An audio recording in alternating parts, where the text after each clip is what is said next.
안녕하세요, 장건 변호사입니다. 2025년 6월 디즈니, 마블, 루카스필름, 20세기 폭스 등 이름만 들어도 어마어마한 디즈니 군단과 유니버셜 스튜디오, 드림웍스 등 유니버설 군단이 인공지능 이미지 생성 기업인 미드저니를 상대로 저작권 침해를 이유로 한 소송을 제기하였습니다. 이는 콘텐츠 대기업이 처음으로 AI 기업을 향해 소를 제기한 것이어서 앞으로의 결과가 중요한 영향을 미칠 것으로 보이므로 그 내용을 정리하고 향후 전망, AI 기업들에게 주는 시사점을 정리해보고자 합니다. 디즈니와 유니버설의 주장에 따르면 이들은 지난 100년 이상 창의적 투자와 기술 혁신을 통해 전 세계적으로 널리 알려진 영화와 캐릭터를 제작해왔습니다.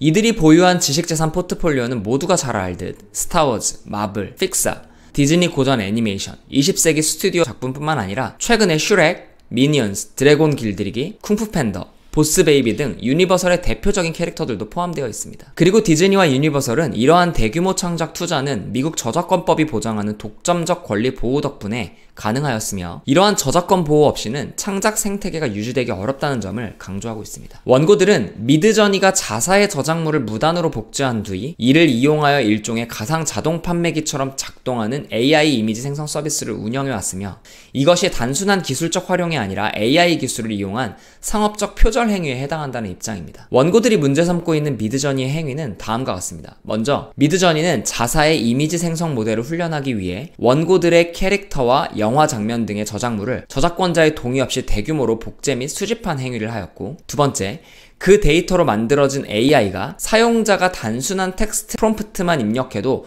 원고의 저작물과 실질적으로 유사한 이미지를 생성하게 하였으며, 셋째, 이렇게 생성된 이미지들 중 일부를 웹사이트 내의 페이지에 전시하고 이를 통해 서비스의 품질을 홍보하며 가입자의 유치를 유도하였다고 하였습니다. 그리고 이러한 미드저니는 유료 구독 서비스를 통해 2024년에 3억 달러의 매출을 올렸으며 약 2100만 명의 가입자를 보유하고 있고, 원고들은 이러한 수익이 대부분 자신들의 저작물을 기반으로 한 이미지 생성 능력 덕분이라고 주장하고 있습니다. 디즈니와 유니버설은 소장에서 미드저니 측에 여러 차례 침해 방지 기술 조치를 도입하라고 요구했습니다. 즉, 미드저니는 폭력이나 노출 등 특정 컨텐츠 생성을 막는 기술적 조치를 이미 갖추고 있어 이런 통제 능력이 있음을 보여주고 있음에도 저작권 침해 방지 조치는 시행하지 않았다는 것입니다. 오히려 신 버전을 출시하여 이미지 품질을 더욱 정교하게 향상시켰고 향후에는 AI 영상 생성 서비스 출시도 예고하고 있어 유사한 침해가 확장될 가능성이 있다고 원고들은 주장하고 있습니다.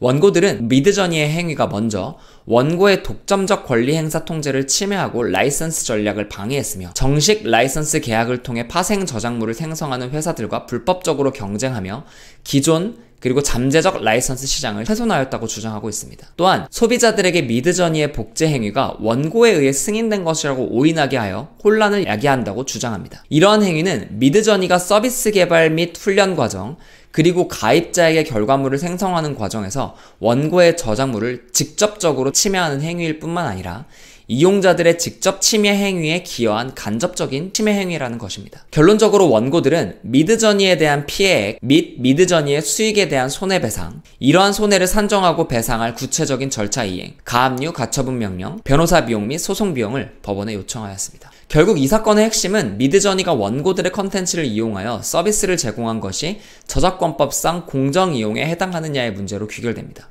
미국 저작권법상 Fair Use는 다음과 같은 4가지 요소로 판단하며 Fair Use로 인정될 경우 저작권법 위반에서 벗어날 수 있습니다. 먼저 이용의 목적 및 성격, 그리고 저작물의 성격, 사용된 양과 실질적 중요성, 저작물이 시장에 미치는 영향 등입니다.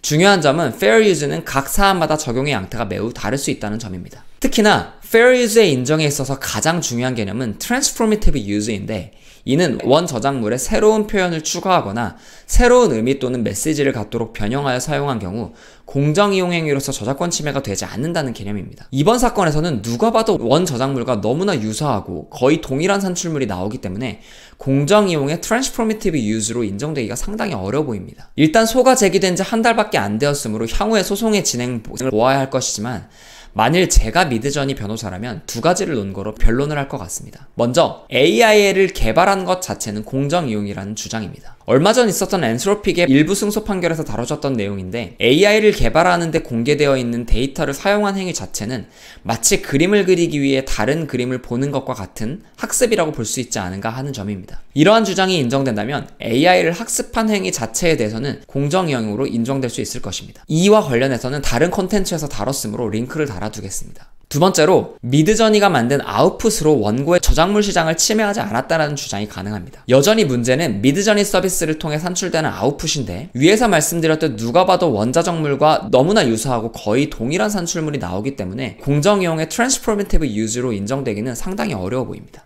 그래서 제가 미드저니 변호사라면 미드저니의 서비스가 디즈니와 유니버셜의 저작물 시장에 어떤 영향을 미쳤는지를 다툴 것 같습니다. 미드저니의 서비스를 통해 유저들이 디즈니와 유니버셜의 저작물을 침해하는 저작물을 작성한 것은 사실이지만 디즈니와 유니버셜이 그로 인하여 어떤 피해를 입었는지는 모호한 면이 있습니다. 즉, 유저들이 직접 미드저니를 이용하여 만든 이미지를 물건에 상업적으로 이용하였다면 당연히 저작물 침해로 인정될 수 있겠지만 그건 꼭 미드저니가 아니더라도 침해가 이루어질 수 있는 것이고 굳이 따지자면 그런 저작물 침해를 도운 것 뿐입니다. 그리고 무엇보다 미드저니로 만들었는지 그렇지 않은지부터 문제될 것이기에 유저들이 그 이미지를 가지고 어떤 저작권 침해 행위를 했는지 자체를 밝히는 것 자체가 매우 어려울 것으로 예상됩니다. 그리고 원고로서는 미드저니가 직접적으로 디즈니와 유니버설의 저작물 시장에 피해를 미쳤는지에 대해서 증명해야 하는데 사실 이것도 애매한 면이 있습니다. 미드저니가 영화나 드라마를 만들어서 직접 판매하여 수익을 창출한 것도 아니고 굳이 따지자면 존재하지 않았던 콘텐츠 향유의 방법을 창조한 것이 아니냐라는 주장이 가능하기 때문입니다. 다음으로 AI 기업에 대한 시사점을 말씀드리겠습니다. 먼저 AI 기업으로서는 저작권 침해를 사전에 방지할 수 있는 필터링 시스템을 구축하고 특정 저작물에 대한 생성 제한 기능 도입이 필요할 것으로 보입니다. 두 번째로 AI 기업들은 주요 콘텐츠 소유자들과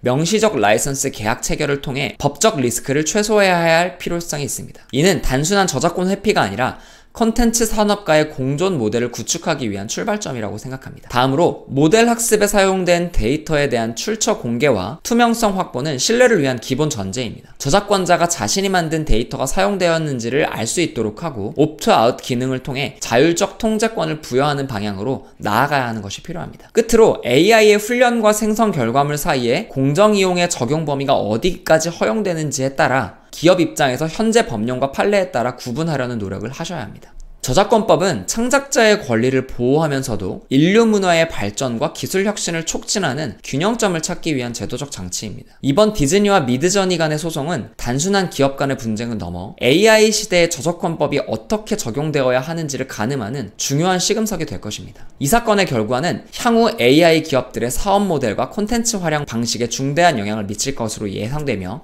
콘텐츠 기업과 AI 기업 간의 균형 있는 생태계 구축을 위해 기술적, 법적, 산업적 측면에서의 복합적인 해결책이 요구됩니다. 앞으로 AI 기업들은 저작권 보호와 기술 혁신 사이의 균형을 모색하고 콘텐츠 산업과의 협력 모델을 발전시키기 위한 지속적인 노력이 필요할 것입니다. 매우 흥미로운 사건이기 때문에 그리고 모두가 아는 캐릭터들에 대한 사건이기 때문에 향후에 어떤 결론이 날지 함께 지켜봐 주시기 바랍니다. 오늘은 콘텐츠 공룡 디즈니와 유니버설의 AI 회사 저격 사건에 대해 말씀드렸습니다. 향후에도 법률과 비즈니스에 관한 유익하고 재미있는 영상으로 인사드리겠습니다. 감사합니다.